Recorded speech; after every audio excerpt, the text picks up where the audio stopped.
নমস্কার বন্ধুরা, আপনারা সবাই কেমন আছেন? আশা করি সবাই ভালো আছেন, সুস্থ আছেন।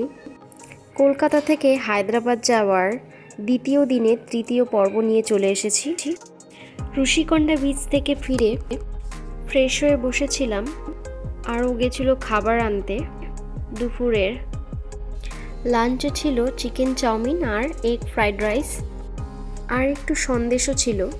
খেয়ে দিয়ে একটু রেস্ট নিয়েই আমরা আবার আরকে বিচে চলে এসেছিলাম, বেশি সময় নষ্ট না করে। কিন্তু যেটার ভয় ছিল সেটাই হলো, জোয়ার শুরু হয়ে গেছিলো এর মধ্যে। আমরা বেশি জলের কাছে যেতে পারিনি। এখানে অনেক লোকজন ছিল, সবাই সবার পরিবারের সাথে এসেছিল। খুব হাওয়াও দিচ্ছিল। আমরা এখানে সন্ধে অবধি দাঁড়িয়েছিলাম সমুদ্রের মজা নেওয়ার জন্য।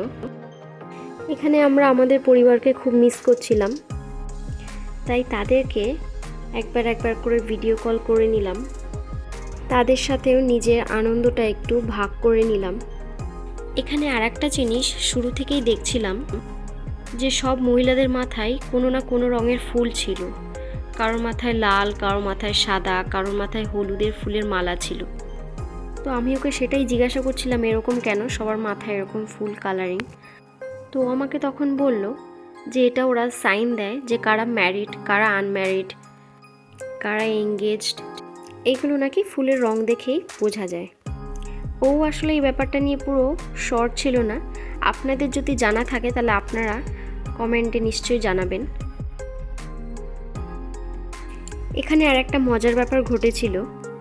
আমি যে এখন স্লিপারটা পরেছিলাম সেটা নতুন, ও আজকেই কিনে দিয়েছিল। এর মধ্যে একটা স্লিপার এসে নিয়ে চলে গেছিলো সমুদ্রে, অনেক দূর অবধি নিয়ে গেছিলো। আমরা ভেবেছিলাম এটা হয়তো আর পাবো না, কিন্তু তারপরে কিছুক্ষণ বাদে আবার এসেছিল পায়ের কাছে। তখন আমরা জুতোটাকে ধরে নিয়েছিলাম। এত হাসছিলাম আমরা এই ব্যাপারটা নিয়ে। শুধু আমাদের না, আমাদের মতন অনেকেরই এরকম জুতো চলে যাচ্ছিল বারবার। আসলে আমরা পায়ের গোড়ালি অবধি জলেই দাঁড়িয়েছিলাম। সমুদ্রে এসে যদি পাটা একটু নাই ভেজাই তাহলে ভালো লাগে বলুন তো? এখানে সবাই লাইন দিয়ে দাঁড়িয়ে যে যার পরিবারের সাথে মজা করছিল, সমুদ্রের উপভোগ করছিল। ও এখানে আমাকে আবার বলছিল পাটাকে এভাবে করে রাখো, তাহলে আর জুতোটা যাবে না। এখানে সমুদ্রের প্রচুর আওয়াজও হচ্ছিল, কিচ্ছু শোনা যাচ্ছিল না। আমরা ভিডিও কল করেছিলাম সবাইকে, কিন্তু কারোর সাথে ঠিক মতন কথা বলতে পারিনি সমুদ্রের এত আওয়াজের জন্য। পুরো টানা সন্ধে অবধি আমরা এখানেই দাঁড়িয়েছিলাম, খুব মজা হচ্ছিল। অনেকেও জানেন এই জোয়ারের সময় স্নানও করছিল, তার মধ্যে 2-1টা বাচ্চাও ছিল। আমি তাই ওকে বলছিলাম যে এদের ভয় লাগে না। ও তখন আমাকে বলছিল যে ওরা হয়তো সাঁতার জানে, তার জন্য ওরা ভয় পাচ্ছে না।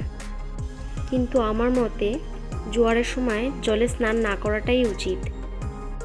কখন কোন সময় কোন বিপদ ঘটে যাবে কেউ টেরও পাবে না। ও এইখানে আমাকে একটা ঘটনা বলছিল, এখানে নাকি 2জন লোকও মারা গেছে সমুদ্রে ডুবে এইরকম জোয়ারের সময়। বুঝতে পারেননি নাকি তারা যে হুট করে এরকম জোয়ার শুরু হয়ে যাবে। তারা এখানে কোন পাথরের ওপরে বসেছিল। সমুদ্রের জল পুরো উথাল পাতাল করছে দেখুন।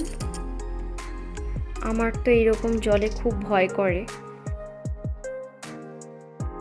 এইখানে আমরা প্রায় 2-2.5 ঘন্টা দাঁড়িয়েছিলাম।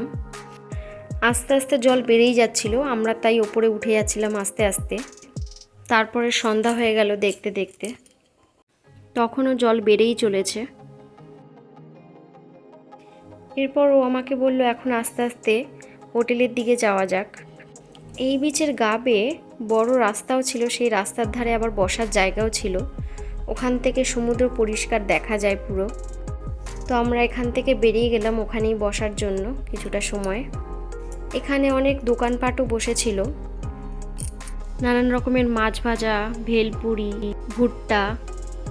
তো আমি ওকে বললাম যে চলো ভুট্টাই খাওয়া যাক। পা পুরো জলে ভেজা ছিল, তাই গরম গরম ভুট্টা দেখে আর লোভ সামলাতে পারিনি। ভুট্টাটা নিয়েছিলাম ঠিকই, কিন্তু ভুট্টাটা আমাদের কলকাতার ভুট্টার মতন একদমই ছিল না। ওরা হয়তো এটা কিছু একটা করেছিল, যার কারণে এটা এত মিষ্টি লাগছিল যে পুরো গা গোলাচ্ছিল, বেশি খেতেই পারছিলাম না। প্রচণ্ড মিষ্টি লাগছিল ভুট্টাটা। কোনো রকমে ভুট্টাটা শেষ করলাম। ও এটা আমাকে বলতে ভুলে গেছিলো যে এখানের ভুট্টাগুলো এরকম মিষ্টি হয়। এই ভুট্টা খাওয়ার পরে গা এত গোলাচ্ছিল মিষ্টির কারণে, তো তাই আমি ওকে আবার বললাম যে আমি একটু আম মাখা খাবো দুপুরের মতন, আর অন্য কোনো খাবারের রিস্ক নিতে পারবো না। এখানে 5 পিস আম মাখা নিয়েছিল 20 টাকা, সেটার ফুটেজ আর নেওয়া হয়নি। আম মাখা খেয়ে আমরা আবার হোটেলের উদ্দেশ্যে রওনা দিলাম।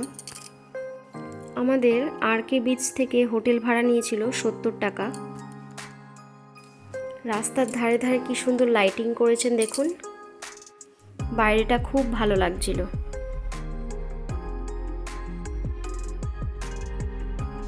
হোটেলের দিকে যেতে যেতেই আমার হিচকি শুরু হয়ে গেছিল। এখানে রাস্তাঘাটগুলো তো পরিষ্কার হয়ই, আগেও আমি অনেকবার বলেছি ভিডিওতে আমার, যে আপনার কিছু ফেলতে ইচ্ছা করবে না, নোংরা করতে ইচ্ছা করবে না। ও আমাদের এখন বলছিল কালকে কখন উঠতে হবে, কখন আমরা কি কি করব, কোথায় যাব, সেগুলো সব আমাকে বলছিল। যতই যা হোক, ভুট্টার আর রিস্ক নিচ্ছি না আমি। এখানকার যারা বাঙালি হবে তাদের একদমই পছন্দ হবে না আমার যতটা মনে হয়। এত কড়া মিষ্টি ছিল, ওরা মনে হয় ভুট্টাটাকে কোনো মিষ্টির জলে বা সিরাপে হয়তো চুবিয়ে রেখে দেয়, তারপরে ভুট্টাটাকে পুড়িয়ে সেল করে। উপরে লেবু দিয়ে দিয়েছিল, কিন্তু তাও ওতে কিছু হয়নি। আস্তে আস্তে আমরা হোটেলের কাছে প্রায় পৌঁছেই গেছিলাম। হোটেলের সামনে নেমেই ও আমাকে বলল যে চলো কোল্ড ড্রিঙ্কস খাই, তোমার তো হিচকি হচ্ছিল। ও আসলে কোল্ড ড্রিঙ্কস খুব ভালো খায়, তাই আমিও বললাম ঠিক আছে। তাই দুজন দুটো থামস আপ নিয়ে নিলাম। থামস আপটা খাওয়ার পর একটু বেটার লাগছিল, হিচকিটাও বন্ধ হয়ে গেছিলো। আর এই কোল্ড ড্রিঙ্কসের দোকানটা একদম হোটেলের পাশেই ছিল। কোল্ড ড্রিঙ্কসটা খেয়েই আমরা হোটেলে ঢুকবো, আর বেশি রাত করা যাবে না। এই যে আমরা চলে আসলাম আমাদের হোটেলে। তো আজ এই অবধি, সবাই ভালো থাকবেন, সুস্থ থাকবেন, দেখা হবে পরের একটা ভিডিওতে। আর ভিডিওটি ভালো লাগলে একটা লাইক, কমেন্ট, শেয়ার করবেন।